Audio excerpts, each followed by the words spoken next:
think you a hater, bro. Who? You, man. Ha- I don't know. what you talking I don't about? know why he's saying that. Yeah, I don't know why you said that either.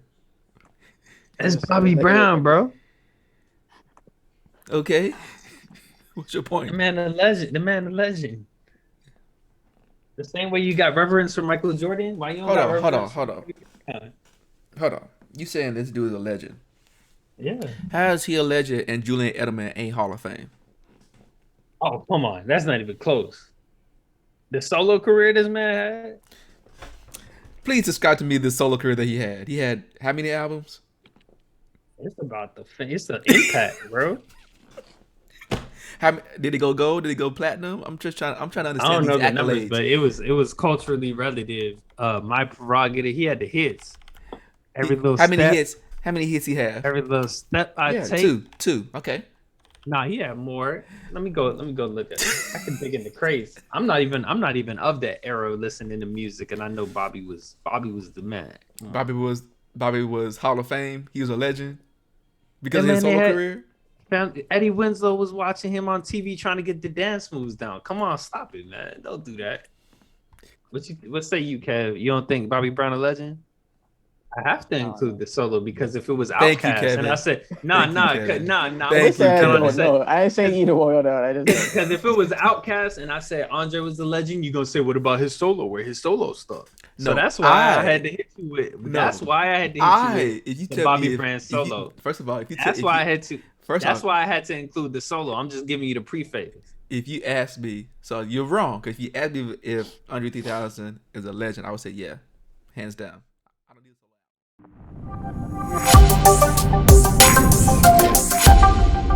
Renderforce.com.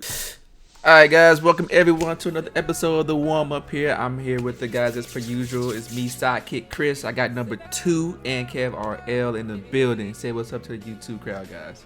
Hey, what's up, everybody? What's up? Cool. And if this is your first time, this is a place where we talk about sports, current events, and everything else in between through the lens of black culture. Make sure if you like this to subscribe, comment, tell a friend, follow us on social media. And yeah, man, tell us how you like it. Give us some suggestions, all that stuff, man. We're always trying to be better for you at the end of the day. So let us know. With that said, let's just jump right into this here, man. First topic, we saw the verdict came and dropped. Derek Chauvin has been found guilty on all 3 accounts, including second-degree murder, third-degree murder, and manslaughter. He is going to be serving his sentences, from my understanding, concurrently. So that means that it's going to be at the same time, maximum up to 40 years based on the second-degree murder charge, and sentencing would be done in the coming weeks. I want to say in like 3 or 4 weeks. And obviously the sports world has reacted to it favorably, and also just some celebrations here and there and everything. So just want to kind of get you guys thoughts on the whole results of the trial, and just kind of what your expectations were and the results, and then kind of how you feel about that. So number 2, you got something that you want to say on it? I mean, obviously, we feel like the results of the trial reflected a situation.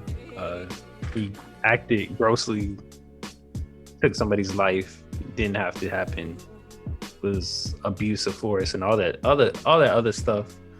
In terms of, we like the result, obviously. I wish we didn't have to get to that point. What do I think will come of this? I think it's kind of good to see that, like, there are consequences for actions, but I would prefer to see that, like, the actions didn't take place in the first place and there was just more regard for life in general.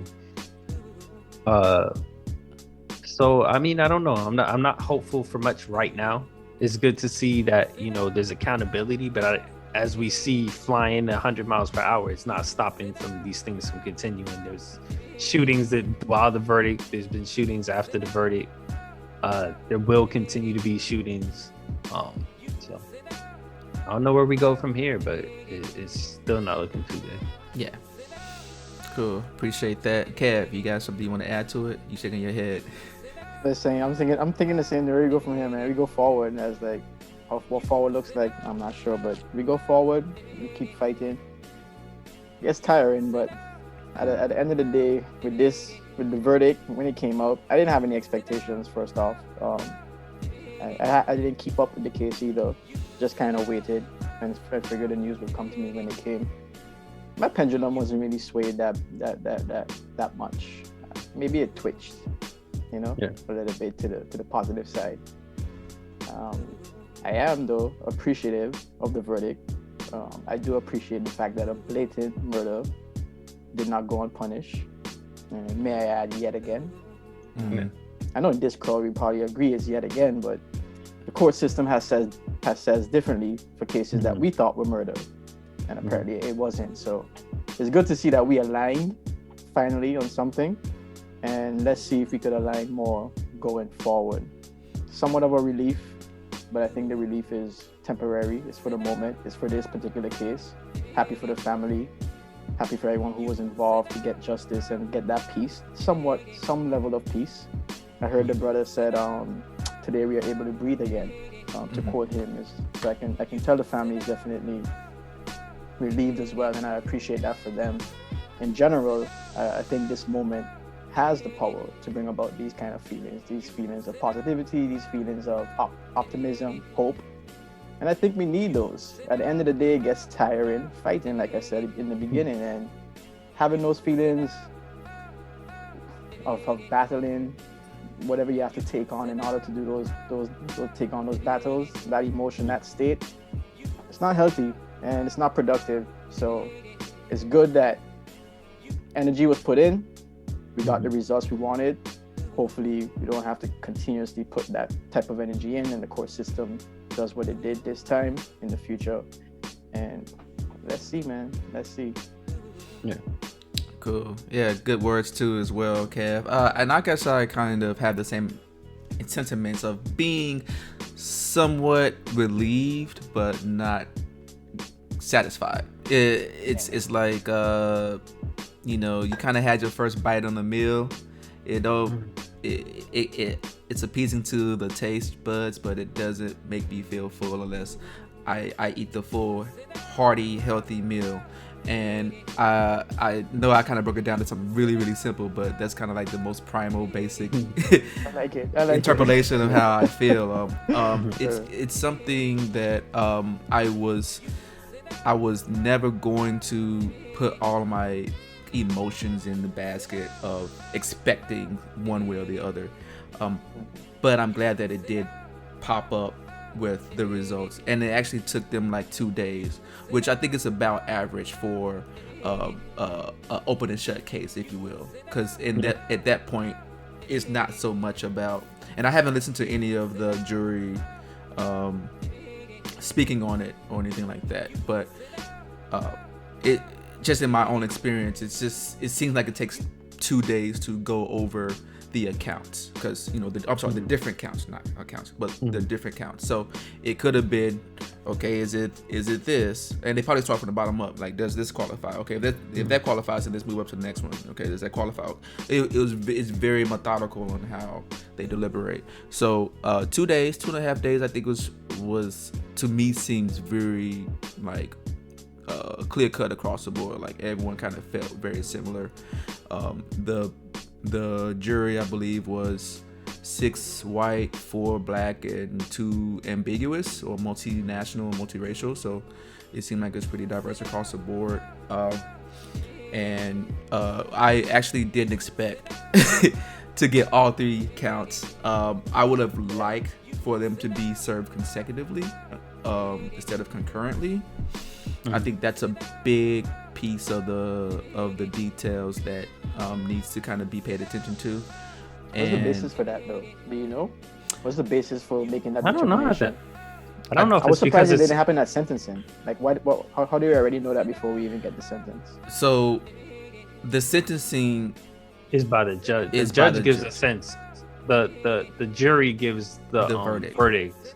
Yeah, but I thought the judge also determined how the sentences would be Yeah. carried out as well. Yeah. That sentencing hasn't happened yet. Yeah. So Correct, but we know that it's going to be served Oh, concurrently. oh. So I'm saying, how do we know Oh, okay. how do we know I see how what it's you- going to I be see your served without question. knowing what's going to be served? So I see yeah, your question. so I'm not sure. Obviously, each state has their own way of doing things, and maybe it's not set in stone, but that may be where people are kind of hinting that it may The go. expectation is. Yeah, I do think that also. Again, this is kind of what I heard. Don't quote me on it, but this, so do your research. But Minnesota kind of has these other, I guess, policies or guidelines. So like first time offenders, you can probably do, you can probably only serve up to like 2/3 of your time, and also there's one other thing where like it can be cut in half or something like. It's really weird, and like I said, now that I don't have it in front of me, I should have, but it seems like, best case for him on his side of things is he can get out in 12 years if everything goes favorably with like the max sentencing. But they can reduce it to 20 years, or they can give you half of that at sentencing. And then if you are a first time offender, like you have no prior history of like criminalization or anything like that, then you can serve up to 2/3 and be eligible for release or something like that. Again, this stuff is not etched in stone yet, but there is more work to do. I don't want to get too excited because we don't know what the sentencing looks like. Yeah, you gotta wait for that too. And then there's gonna be appeals, and he's gonna try and get it mistrials and whatnot. Go ahead. I was gonna say, I wonder if it's because it was the same crime. That's why they're doing consecutive. Like he ain't second degree murder and third degree murder and monster. Yeah. I think maybe that plays into it. So it's like you get the worst of the three, and you get the sentencing based on that. Maybe that's what plays into it. I don't know. Yeah, it's potential. Yeah, and I think that may have something to do with it too, just from a logical standpoint. Again, I know the laws are on the books and people interpret it how they want to. Judges have certain powers as well. So I do know, and one thing that actually turned me off was that the judge informed the defense they have grounds for appeal because of something that Maxine Waters said, who was outside. They said they might. Yeah, but I don't know if that's playing into it or just telling all the players on all sides what tools you have. I don't know.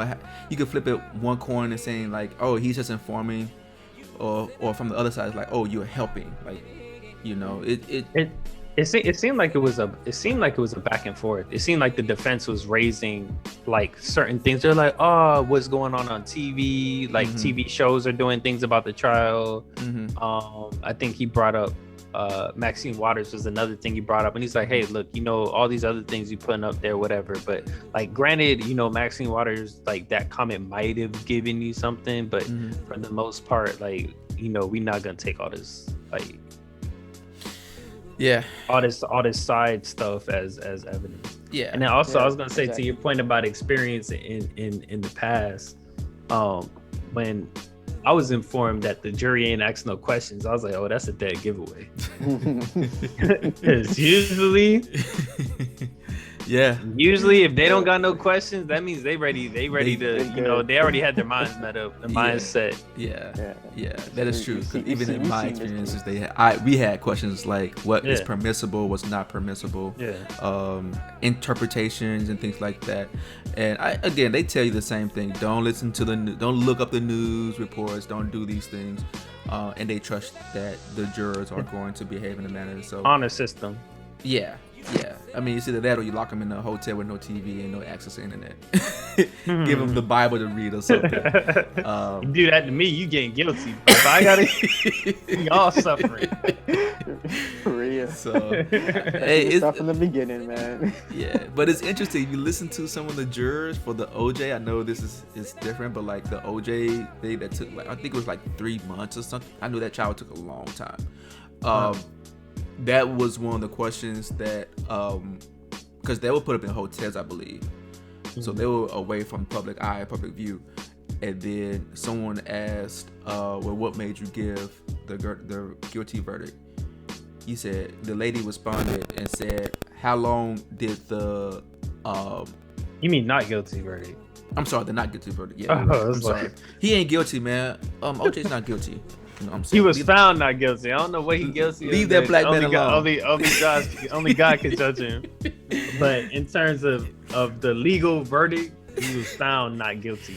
I don't know how they found it, but he was found not guilty. Look, they didn't find him guilty.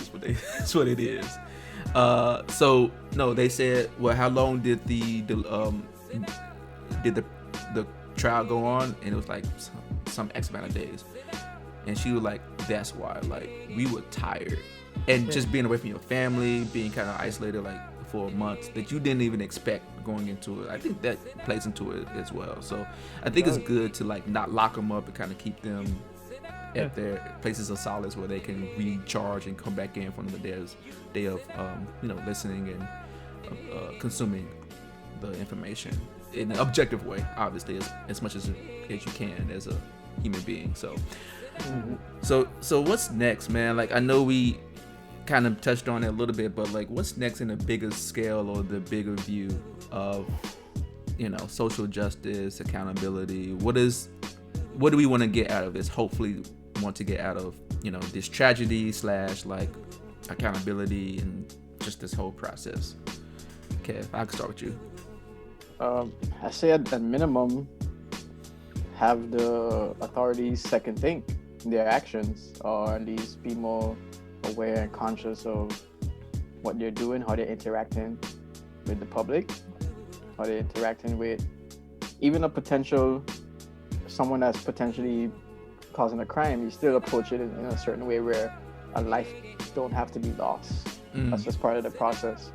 So maybe this might be the thing that says, okay, I guess we can't get away with everything, so let me tighten up. Yeah, that's as much as I could hope for right now, based on this situation. What I hope for overall, of course, is social justice to be something that we don't even have to be talking about or fighting for. It just is. It just exists. I highly doubt that would ever be the case, but that's my overall hope. I don't think this will be the thing that takes us there, of course. Yeah, I think this is just one win in a long line of losses, and it's like, I don't know, man. If you can even call that a win. Even it's to like call it a full win, yeah. It's like what is it? Recompetence or something like that. It's just like something happened and you kind of like, oh, you got a little something back. Exactly. You would rather nothing have happened. We would rather have George here doing his thing. Yeah, exactly. So it can never really be a win when you lose a loved one, but it's better. It's better than the odds that the cards that were dealt. What I would like to see is just like a rethinking of some people just getting into some solution spaces. Like, do we really need laws to have, like, if somebody has a air freshener hanging from the windshield, that they got to get pulled over and have all this back and forth? Like, just rethink what policing is, because that's how the dude, what's his name, Devon Wright or something, just got killed. Dante, sorry. So it's a lot of ticky tack stuff.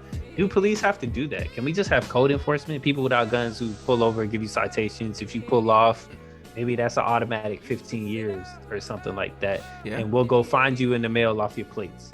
Like, do we need to engage in high speed chases and shoot at cars while they're moving? Like, never mind if some people feel like, oh, criminals got to die or whatever. I don't know how people have these mindsets, but in pursuit of that, he could have hurt somebody else, or she could have hurt somebody else. So let's just rethink how we do things. Like, the other day, I seen a man walking, like, in the street, just like walking in the street. And I'm like, he looked maybe disheveled, maybe he was homeless or something like that. And I'm like, yo, I want to call somebody because I don't want him to get hurt. Just being in the street. But if I call somebody, he might get hurt. Yeah. Call the fire. I would rather. I just ended up just like, yo. And then when I came back, he was still out in the street. I was just like, yo, but hopefully, like, cars will see him and stop, and somebody will come eventually, or maybe he'll just stop doing what he's doing. But why can't it be like when you call 911, they kind of redirect you? It's like, oh, what do you see? I think there's this guy, he seems like he's a little bit confused or something, he's in the street, can y'all send somebody like a social worker to come do some outreach? We need somebody with a gun, like they're approaching them like this already, and it's like the person's already not in the right state of mind. Like, do we need that response for everything? Cat in the tree, for everything, pop with a gun. Yeah exactly. It's like it's a little bit much. I remember, like, I feel like it used to be back in the day, they come at them with the bully club, and they'd be okay. They'd be okay with that's way gone. If there was like an active shooter situation, they'll have those gunmen out, or maybe they call SWAT teams or something like that. It wasn't a cop. It wasn't a cop for everything. Yeah. So it's funny because I kind of had that same sentiment, and this is actually, I guess I can get you guys' thoughts on this real quick, but like I had the same kind of thought process so I would say this: the situation that happened with the young lady who had the knife. I don't know if you guys heard about it. That was tragic, bro. Yeah. I don't even know what to say on that one. Yeah. But Kev, I haven't heard about it. Yeah. No. So essentially, there was a 16-year-old girl who, and I don't even know all the details. Apparently, there's details that I missed because the video that I saw was very like short. It was like 3 seconds or so, 3-4 seconds. But I think she was being harassed at her residence. Yeah. And I don't even know who was being harassed. Like who was the one who called, who was the perpetrator in that, without looking at the context of like breaking down the sides of the stories or any of that stuff. From what I heard, it was the one who ended up getting shot and killed. The one that called the police. She's the one who called the police. Because she was being harassed at her residence. Yeah, okay. So apparently this is what I heard from a second source or third source, the police officer got there was multiple people there. He had just got on the scene and he was trying to kind of assess the situation, but like the young girl, she was 16, darts out at another lady with the knife. Now it's a long knife, obviously dangerous situation, and police officer just looked crazy. Yeah, it looked crazy. I'm not even gonna lie. Like that's why it's like I don't even know what to say. She had her like hemmed up against the car like that. Yeah. In the 2-3 seconds, you can see like 2-3 seconds they'll tell you everything. But in that split decision, the cop has to make a decision. And the girl had the other girl hemmed up like this against the car with the knife pulled back like this. Yeah. Yeah. So it's just. So his I don't want to say knee-jerk reaction, but his reflexes called on him to pull and shoot, and kill the 16-year-old girl with the knife. Yeah. And so it kind of harkens back to that scenario with respects to like how we handle de-escalation, to where everyone walks away. Not saying that the person who attacked the lady shouldn't have been held accountable, because we talked about accountability. Yeah. But I made a post and I'm kind of having this kind of back and forth about like, and all I said was we need to get guns out of their hands, because maybe humans don't have the mental capacity to make those decisions in situations that may not necessarily call for firearm to firearm combat. Like if you got to make a split decision call, we've seen the accidents. Because I feel like the girl that he was trying to save by making that action could have got hit in some type of way. Yeah. Or someone asked me, well, what should he do? What the officer do? And I'm thinking, okay, you have multiple items. You have the taser, gun, pepper spray, usually baton. The thing you default to was the gun, and I feel like that should be the last action. Maybe someone sustains a little bit of injury, but I would have rather been okay if he kind of gotten in there. And again, I'm not a cop, but I'm just thinking if I was not a cop, and maybe one of y'all was getting attacked with the person with the knife, I'm not thinking, oh man, if only I had a gun. I'm thinking, okay, I'm gonna get in to try to like apprehend the person. It's grab just an arm or something like that. Try to do something. Maybe I get cut. Maybe y'all will get person get cut, but a little bit of you have a chance. You have a chance to save somebody's life. Higher rate of survival where everyone goes home. Now, obviously, I don't want to get cut. I don't want no one else to get cut. But just the value of the life, I felt was being pushed aside because that person had a knife or was threatening someone else. So some people was kind of having this back and forth with me about saying it's okay to take a life because that person made a decision that calls for their life to be put in this, in this specific decision. You can't even really do that because first of all, we Monday morning quarterbacking, but I agree with you. I feel like maybe trying to restrain the girl would have been like even if she got off a stab or two on the girl, like she probably would have made it. To say that, maybe because of her actions she deserved it, you could say the same to the girls who came to her residence and harassed her. Whatever came to you, you could say you deserve your actions. Or like we can go back and forth until eye for an eye makes the whole world blind. Like I think it gets back to a sense of community. Like I understand the girl called the police, but this seemed like it was happening. There was a couple people around, people had cell phones. This looked like in the neighborhood, broad daylight. Like where was everybody? Like where are the parents? Where are the maybe people got to work or whatever? But I feel like in our day coming up, I never like my neighborhood wasn't hot like that. But if something like that was going on, an elder would have came out and tried to escalate and diffuse and or the other kids would have not just been like, we gonna like I just really especially in this day and age, kids getting bullied on the internet and it never stops. You shouldn't pull up to nobody's house. You don't know what people going through. You don't know what situation over there. You don't know what they could have had somebody at the house with the gun that came in shot. Like you don't know. Pulling up at somebody's house is just 100% unacceptable. Yeah. I definitely 100% agree. It's interesting. I would like to be in a space where we. Obviously, when I talk about social justice, I think there's, with the level of dynamics of the multifaceted culture that we have in the United States of America, I think that's very unique. So there's always going to be groups that may be overlooked and they should be able to fight. And you should want everyone to have equal resources and opportunity and stuff as well. I know that the reality of that is, one may get overlooked in trying to serve another. And sometimes, I think that's going to be a constant thing. But at least strive to make it as equal, unilateral as possible between across different cultures and communities.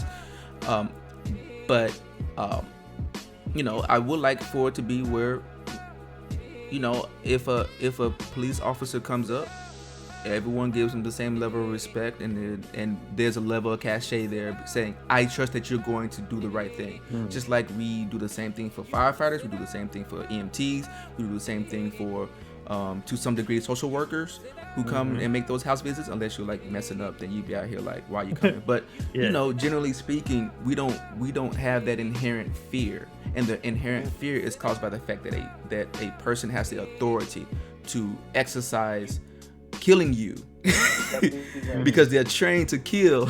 and I think that needs to change to where the training should be. I should train to de-escalate as fast as possible with everyone going home, and that may not involve shooting, even maybe bearing a gun, So I talked about it before, and I think that's what I do. I think you bring a very interesting point too, because if you look at it, like you said, with all these positions, doctors, like now there's distrust between things or whatever the case, but for the most part, most people respect these different things. I think what went wrong with the policing, or maybe it's always been wrong, but if you even look at like how policing was done in 60s, 70s, 80s, 90s, if you look at it, how in certain communities it's a respect level. Maybe the lines get blurred, but they figure it out. Like it's never like violent. Where if you look at the NWA movie or whatever, they come in your neighborhood, you just walking outside of your house, pull over, come here, search you, put your legs, like they come with a certain energy So now it's like you feel disrespected. So now it's like, oh, F us, then F you too. Exactly. And that relationship was never really repaired. Yeah. And even still nowadays, like there is like you have a badge, and instead of just, you know, sometimes you have like I'm a professional or whatever. Like I carry that certain type of way. And if I'm in certain settings, I'm gonna move a certain type of way. I know I have a certain kind of privilege that I have, and I know I reflect something else bigger than me. I feel like when sometimes that badge, it kind of pushes them in the wall. Like I'm empowered, so I don't have to respect you. Yeah. Like the way they talk to you. Like I understand you gotta do a DUI check. You gotta be rude with me. You gotta be short with me. This doesn't have to be a negative. Like interactions, like most police interactions, nobody calls the police in a good situation 9 times out of 10. Yeah. Like they don't have to be so negative. They don't have to be so rooted in just like a confrontational. Yeah. And my experiences are not all like I've had, you know, cops be friendly with me, but I've definitely seen some cops that are already on, you know, abrasive attitude at the onset. Yeah. And it's like there's no need for that. Exactly. It's supposed to be community service, and it's not. They feel like you're hassling them to be with this guy. Come over here. You're a troublemaker or something like that. It's a certain attitude and demeanor that they have towards certain populations that aren't conducive to a healthy relationship. Yeah, that's how I see it. Exactly. So yeah, man. I don't know, man. I think that's good. Very good points. Hopefully we can.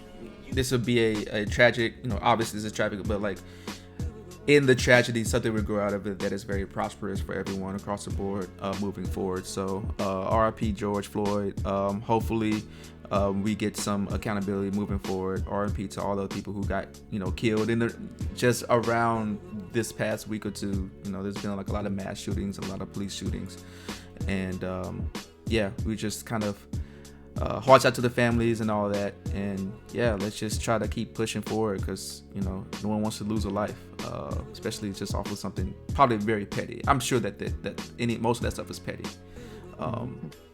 So let's move on to something a little bit lighter, man. Get some breath of fresh air.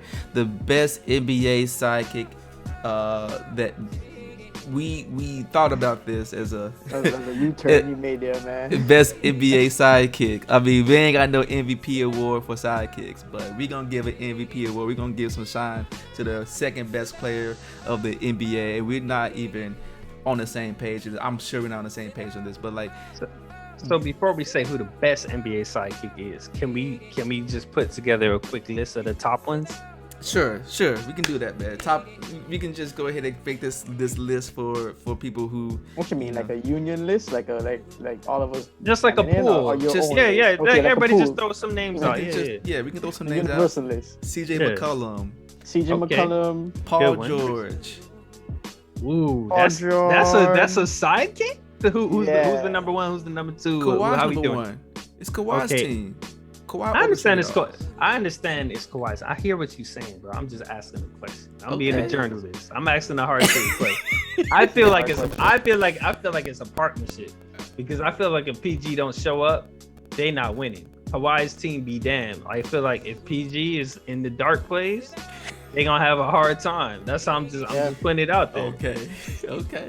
No, that's fine. I hear you. I understand that. I don't know if you can have two quarterbacks.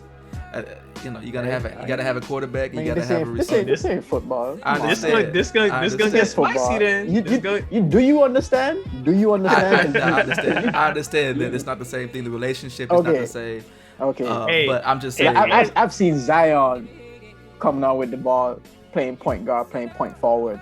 So if people could switch roles on the fly and just be a point guard all of a sudden, just to kind of flip that too. Even if you wanted to say the quarterback, if the quarterback and the one wide receiver is locked in, is it a one man show, or are we like, damn, that combo? Who's the number one? Who's the number two? If Jerry Rice is pulling up some bad ones, he's doing some extras to make the play happen. Is it just the quarterback? I don't know. I'm with you, Red. If that's the way you going, This is gonna get interesting. Yeah, There's it's a gonna get difference in murky. partnerships and sidekicks. I Yeah. think there's a difference. So okay, I agree. so you I say agree. Paul George is not a sidekick? I don't think so. I don't think he's a sidekick. Is Anthony Davis a sidekick or is he a partner? I don't think so. No, definitely not. Is- Definitely not. I don't think so. Is Zion a sidekick or No. a To who? partnership? Who the number To who? one? Brandon Ingram. Nah, he's not a sidekick. Brandon. Nah. I think Nah. that's a part. I think A that's a partnership. team. Man, it's a partnership. okay. Who's the sidekick in Washington D.C.? Woo. Bill Westbrook, or if anybody, Westbrook? No, but it would be Westbrook as a sidekick. Westbrook. That's just because it's Beal's team, though. okay. But how can somebody average a triple double and be the number two? That's what I'm saying. It's not about the stats at this point. I'm just saying it's just Beal's team. Like, I mean, So he's that the gets back- go-to guy. That gets back to Chris's. That's Kawhi's team. It's Kawhi's team, dude. I don't know if Nah, it's Kawhi's team. I don't think Kawhi is necessarily gonna be the guy to take the ball coming down to the end. I Ooh. think PG may step up and shoot those threes like he do. He's been playing Yeah, phenomenal. He yeah. has been. So it's like, I don't know he's how gonna go. Kawhi's been doing too. He's just a little quiet, but like Yeah. PG, I don't know if it's because we saw the depths. Right now we seeing the peaks and we're like, okay. Oh, okay. So LeBron is not the clear number one. Is what we're saying. I was about to bring that up as far as when we talk about it's your team, therefore it can't be a partnership. Like, I don't know if it necessarily is like that. Like, Okay. just because it's your team and just because you're the go-to guy, I feel like I the don't only mean we still in. I feel like the only unanimous one right now is McCollum. That's messed Column, up. Chris Middleton. Like, I know. I was brought gonna his say name up. that was gonna be mine. Middleton, I think, is the number two. What about Porzingis? Is Porzingis a number two? Yes, I think said so. Porzingis. Yeah. I would definitely say that. Okay. What about Klay Thompson? Mm, That's a hard one. that's a hard one. Can I would Klay say live that's a close. Yes. Can Klay live with Steph Curry on that team? No, Okay. no. Nah. He seemed like a Klay number two to me. He a sidekick. Yeah, he a sidekick. Or Draymond? Is Draymond a sidekick? Nah, He he's the not glue. even a He the glue. sidekick. He the adhesive. He the lubricant. Yeah, he's a Dang. different dynamic. Okay. What about Ben Simmons? What about Ben Simmons? It's man. That's hard. I would say I would might say the way Embiid been playing. It's like, Joel's team. Yeah. I think Ben Simmons. Is I a hate sidekick. hate to say it. Yeah, I'm with y'all. Let me see, man. Who else? Gordon Hayward, LaMelo Ball. Nah, LaMelo's not. Oh, He's okay. been injured. He's young, yeah. You know, he's a rookie. He coming back, I think though. he's playing really well. Yeah, but still, like, he's not. He's still establishing himself. I don't think it's too early to say where he's gonna fall in that situation. Okay. He don't And got then a right title now, yet. yeah, right now, if you wanted to say number one, number two, it would be between Gordon Hayward and Terry Rozier. But I just feel like that team is clicking. I don't see number one, Okay. number two. What don't about see it. Brooklyn? Who over there? And we know that we already had this. Yeah, discussion Who number plenty of two over times. there? We all He's a coaches. monster. We all. all They, coaches. see, here we go. They got three quarterbacks. King Geedrick, Two of them King injured. Geedrick, just like you Quarterbacks. said. Three Not headed. three quarterbacks. They got triple threat. That's all. They got got a triple threat. quarterbacks. And, You got the star quarterback, the star running back, and the star wide receiver. Oh my gosh. Okay. Yeah, like that's We how all I see driving it. the offense. We all driving the offense. Okay. All right. All right. What I about mean, New York? if LA was still there, he would have been up there as the sidekick to all three of them. See. Oh, so he would have been the sidekick. Come off the bench. LA, Yeah, LA, I yeah. can see that. yeah. Blake Griffin sidekick then. Nah, not Blake. Nah. You got to kick. You got to kick. At least to be he a is, but I sidekick. would. He ain't. You got to kick to be a sidekick. He just a So you got side. the kick. He's just a side. Oh, You do got a man. kick. What about I don't know, RJ Barrett from the New York Knicks. Julius Randle's out here killing it. It's RJ Barrett's I can see that. putting up some The really rookie, good numbers. rookie figured it out. Okay, all right. Who's on Miami's You think- team? It's Jimmy Butler You and think, everyone you else. think you think it's Adebayo's a sidekick? Oh yeah, Yeah. yeah. Okay. At this point, Okay. yes. At this point, Okay. yes. But I think he could be more though. If I think we so, just too. talking about it. Hey man, even Robin became I think Nightwing. so. We can look.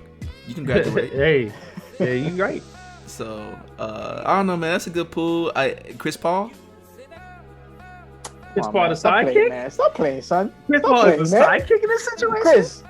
You can maybe put this mic down and come and just catch an Uber over there or something. You see? Like, what's wrong with this dude, man? This is how I felt about the Bobby Brown earlier. I'm just letting you know. Now you see where the disrespect came in. All right, I think we built up a good little list here. Oh, we definitely built up a good list. That's so from the list, I don't know if y'all kept y'all own track. Do y'all have a favorite? Just from the conversation, who's y'all favorite sidekick then? Y'all ain't gonna like my answer apparently. So let me hear it. Say it. You got Chris your Paul. Right. Okay. Chris Paul, because I mean, I guess if you're saying he's the best sidekick, all right.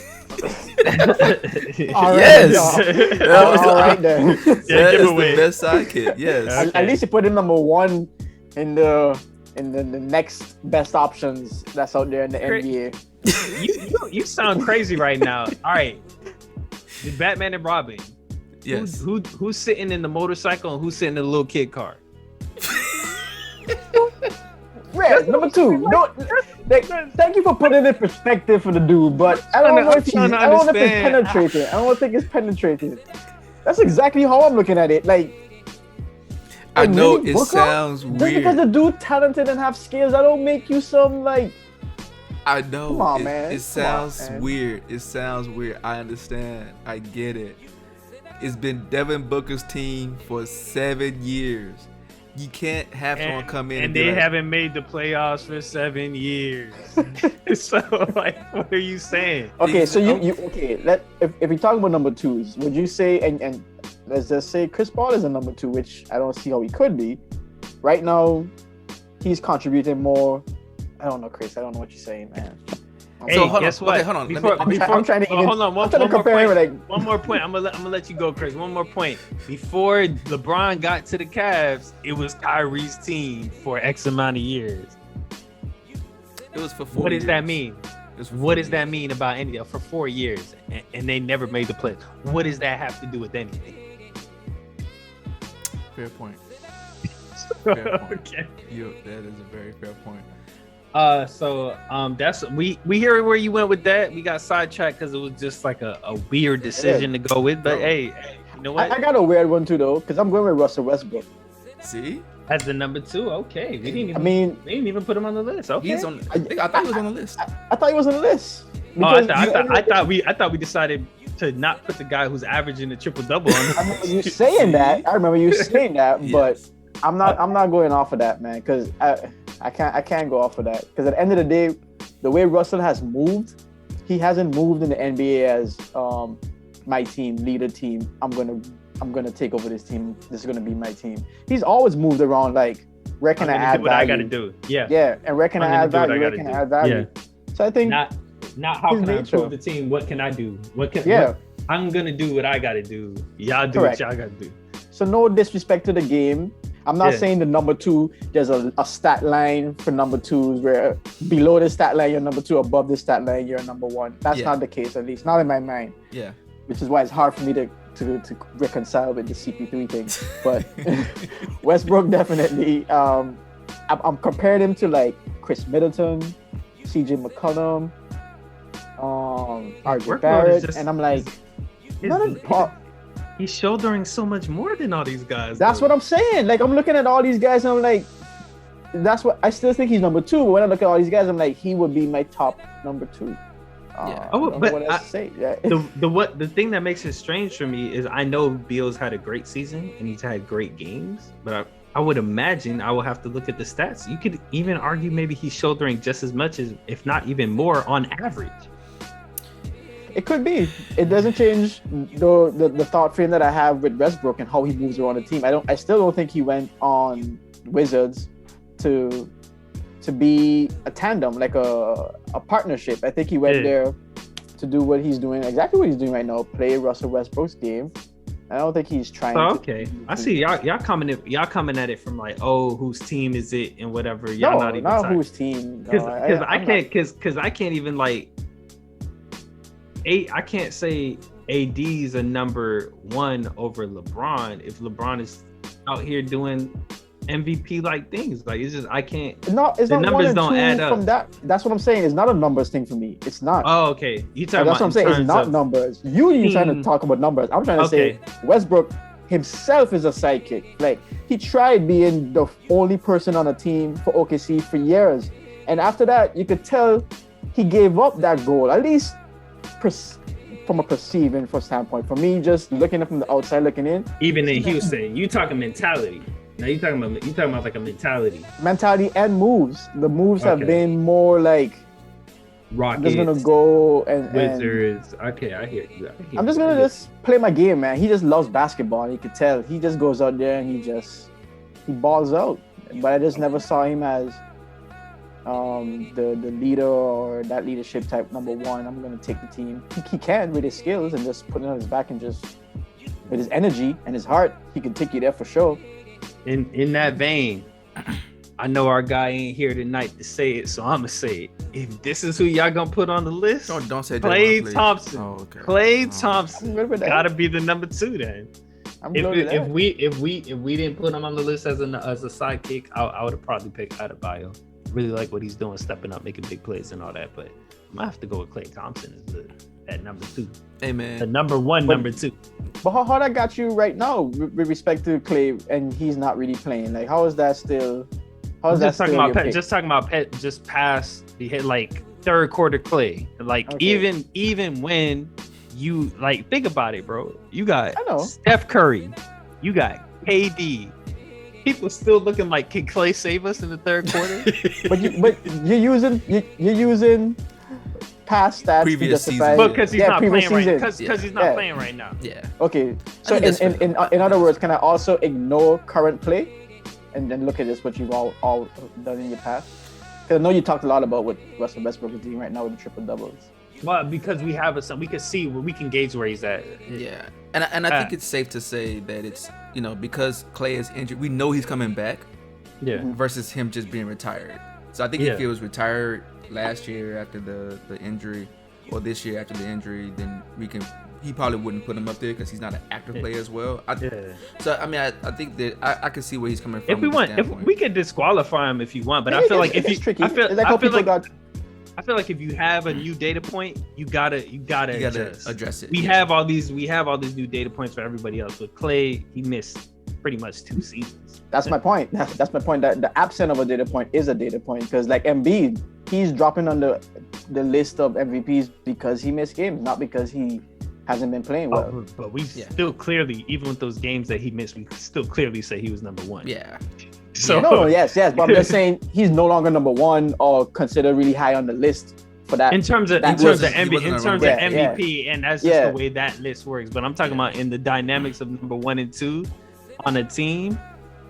Yeah. Because do we have if we want to change, if we want to go that route and just say we kind of have to exclude him, who would be the number 2 now on the Warriors?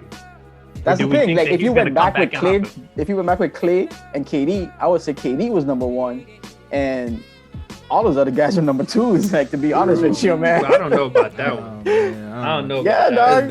That's that other guy take right there. If y'all go back and watch the playoffs and y'all see who the ball was just getting handed to and say, "Yo, work your magic, work your magic." I was the first one that is like, I didn't know you could do that, because the way they play, where everybody's at the 3-point line and we moving the ball real quick, and it's like, who's gonna shoot the 3? It would land in KD's hand, and it's just, y'all got space for me. He would just take that space and just go in there and just either just go in for a dunk or just catch somebody on ISO and hit a shot over him. Everything. Like, it was just, I feel like that system he could thrive in it, because it's like, the floor is so spread. This floor is, yeah, and you can't. That's what made everybody else feel like number 2s, because everybody was just like doing a roll to make it open for him. Steph really became a 3-point shooter.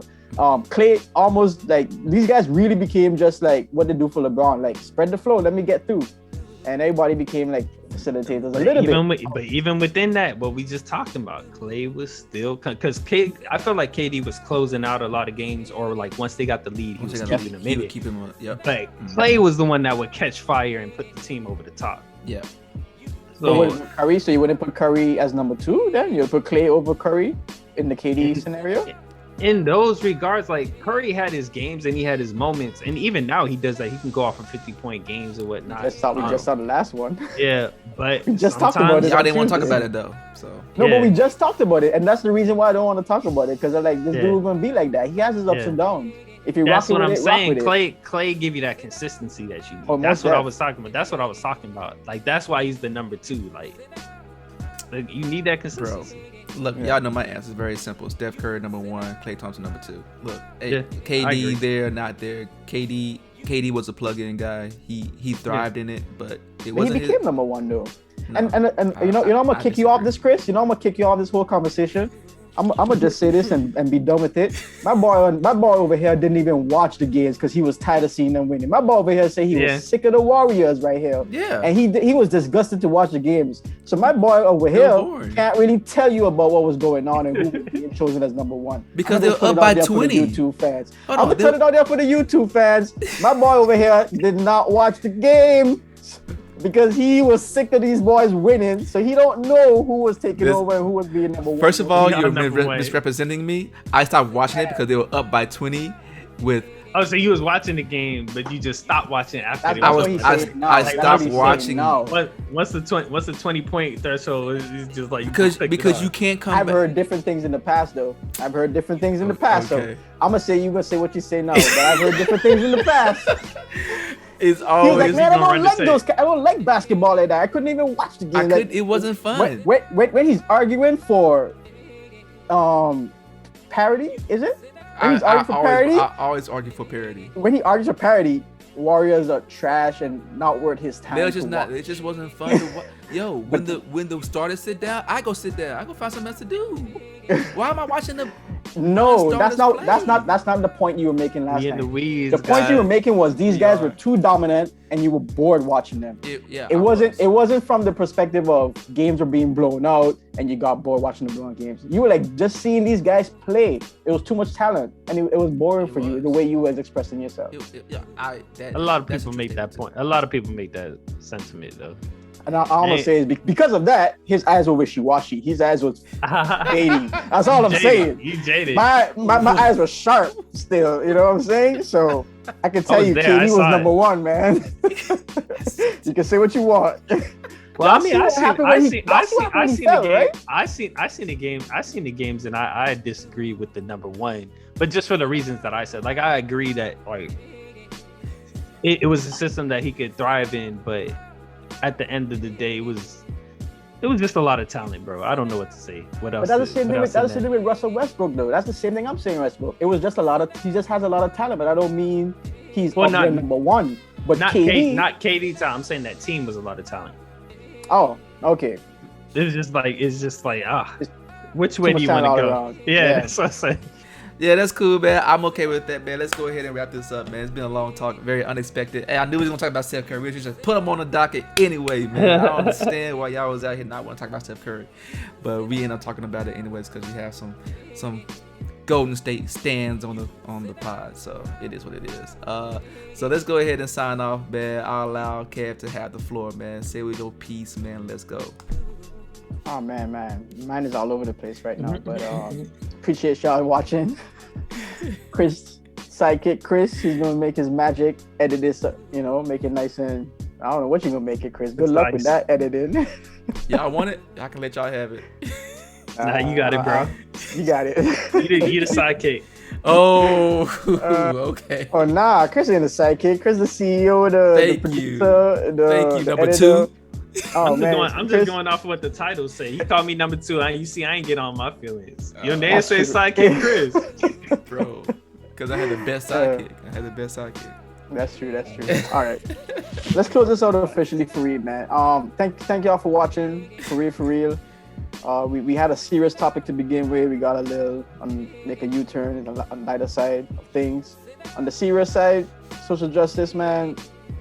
Hopefully, again, we said a lot about it in the beginning, but hopefully we see a change moving forward. Hopefully this event, this case prompt some changes moving forward.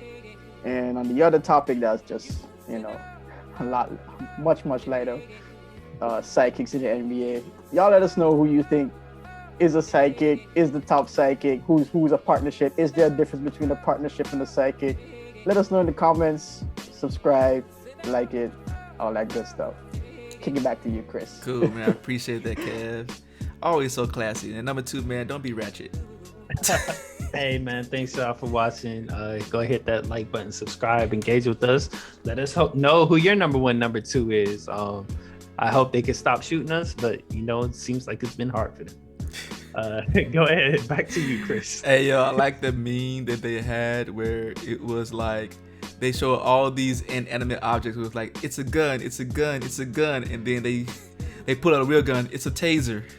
So it's sad cold. but true, man. But Oh man. yeah, man, it's sad, but yeah, man. Hopefully, George Floyd, tragedy has caused enough of a spark to move an engine, a few miles down the road, to where we can, get closer towards the kind of aspirations that we want to see and we desire of our police officers and stuff. And obviously we want them to be safe as well, but so we do understand and respect that it's a dangerous job.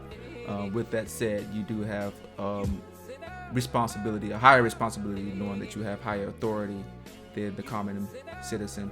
So with that said, I hope that everything moves more towards this ideal that we have of everyone being treated fairly and with human kindness and with dignity.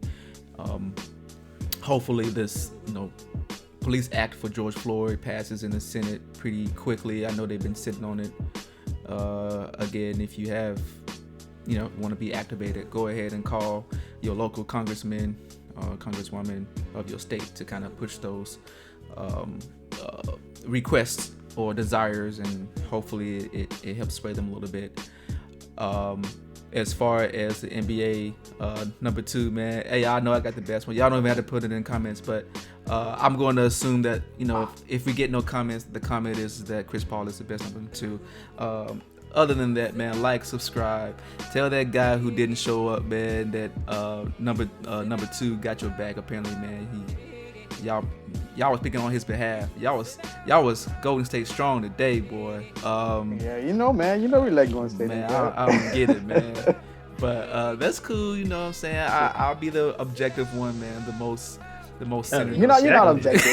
You're not objective. Let's keep it moving. And, go ahead and like and subscribe if you like it, man. Tell a friend and tell a friend, man. We appreciate it. Nice, bro. We'll let everyone go, man, before they start throwing another tip attention about the Golden State Warriors. So with that, man, I'll let everyone go, man. Y'all have a good night, man. Peace.